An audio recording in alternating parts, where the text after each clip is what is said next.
নির্বাচন নিয়ে টালবাহানা চলছে অভিযোগ করে বিএনপির ভারপ্রাপ্ত চেয়ারম্যান তারেক রহমান বলেছেন, আগামী ডিসেম্বরের মধ্যেই জাতীয় নির্বাচন হতে হবে। নয়াপল্টনে তারুণ্যের সমাবেশে ভার্চুয়ালি যুক্ত হয়ে কথা বলেন তিনি।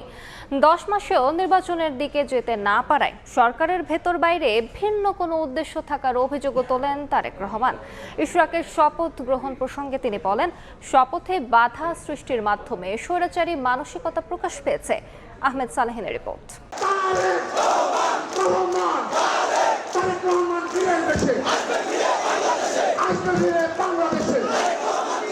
তরুণদের হাতে জাতীয় পতাকা, স্লোগানে ঐক্যের ডাক, মিছিলে অধিকার প্রতিষ্ঠার আহ্বান। রাজনৈতিক অধিকার প্রতিষ্ঠার দাবিতে নয়াপল্টনে এক হয়েছে তরুণ সমাজ। বিএনপির 3 অঙ্গ সহযোগী সংগঠন যুবদল, স্বেচ্ছাসেবক দল ও ছাত্রদলের উদ্যোগে 3টি বিভাগের পর ঢাকায় তারুণ্যের সমাবেশের আয়োজন করা হয়। বুধবার বিকেল 3টায় আনুষ্ঠানিকতা শুরুর কথা থাকলেও সকাল থেকে ঢল নামে দলের কেন্দ্রীয় কার্যালয়ের সামনে।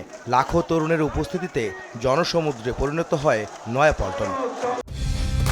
কালার এক্সপার্ট, জর্জ স্যাপ এবং মাইল্ড অন হ্যান্ডস টেকনোলজি সমৃদ্ধ অরিক্স ক্রিস্টাল ওয়াশ আপনার লন্ড্রি এক্সপার্ট।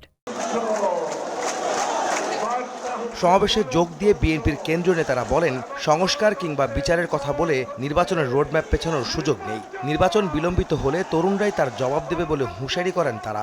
আমরা নির্বাচনের রোডম্যাপ চেয়েছিলাম, আমরা কারো পদত্যাগ চাইনি। পদত্যাগের নাটক দেখেছে বাংলাদেশের মানুষ। আমরা গণতান্ত্রিক অধিকারের জন্য যদি কথা বলি, সেটা যদি আমাদের অপরাধ হয়, সেই অপরাধ আমরা বারংবার করতে থাকব।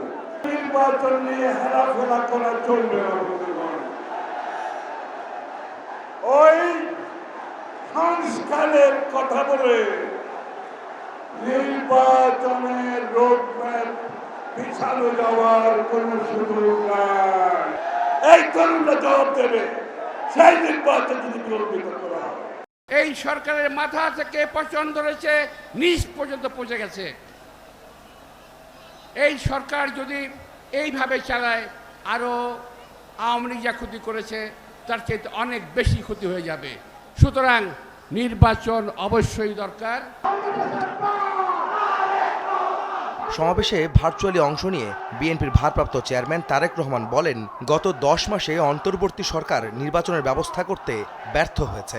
সংস্কারের নামে নির্বাচন নিয়ে টালবাহানা চলছে উল্লেখ করে তিনি বলেন, এই সরকারের ভেতরে ও বাইরে নির্বাচন নিয়ে ভিন্ন কোনো উদ্দেশ্য আছে। কথিত অল্প সংস্কার আর বেশি সংস্কারের অভিনব শর্তের আবর্তে ঘুরপাক খাচ্ছে আগামী জাতীয় নির্বাচনের ভবিষ্যৎ। এরই ভিতরে জনগণ বিশ্বাস করতে শুরু করেছে, সংস্কার নিয়ে সময়ক্ষেপণের আড়ালে অন্তর্বর্তীকালীন সরকারের ভেতরে এবং বাইরে কারো কারো মনে হয় কিছু ভিন্ন উদ্দেশ্য রয়েছে। অতীতেই বাংলাদেশেই রেকর্ড রয়েছে 3 মাসের মধ্যে জাতীয় নির্বাচন অনুষ্ঠিত করা সম্ভব। কিন্তু আজ আমরা দেখছি 10 মাস পার হয়ে গেল, অন্তর্বর্তীকালীন সরকার নির্বাচনের দিনক্ষণ ঘোষণা করছে না। ইশরাকের শপথ গ্রহণের বাধা সৃষ্টি করার মাধ্যমে স্বৈরাচারী মানসিকতার বহিঃপ্রকাশ ঘটেছে মন্তব্য করে তারেক রহমান বলেন, সরকারের উচিত দেশে দ্রুত আইনের শাসন প্রতিষ্ঠা করা। তারেক রহমান সাফ জানিয়ে দেন, ডিসেম্বরের মধ্যেই হতে হবে জাতীয় নির্বাচন। অন্তর্বর্তীকালীন সরকারের প্রতি আহ্বান, আগামী ডিসেম্বরের মধ্যেই জাতীয় নির্বাচন অনুষ্ঠিত হতে হবে।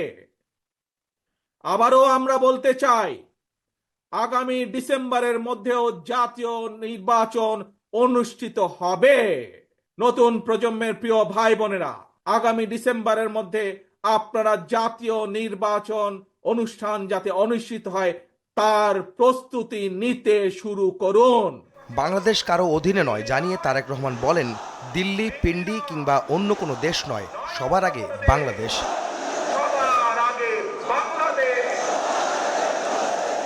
দেশের 1/3 ভোটার তরুণ, আর এই তরুণরা তাদের ভোটাধিকার প্রয়োগের মাধ্যমে তারা তাদের রাজনৈতিক অধিকার প্রতিষ্ঠা করতে চান।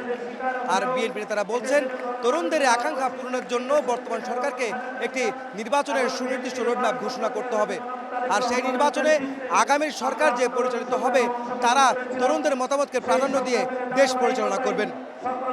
আহমেদ সালেহিন, সময় সংবাদ, ঢাকা।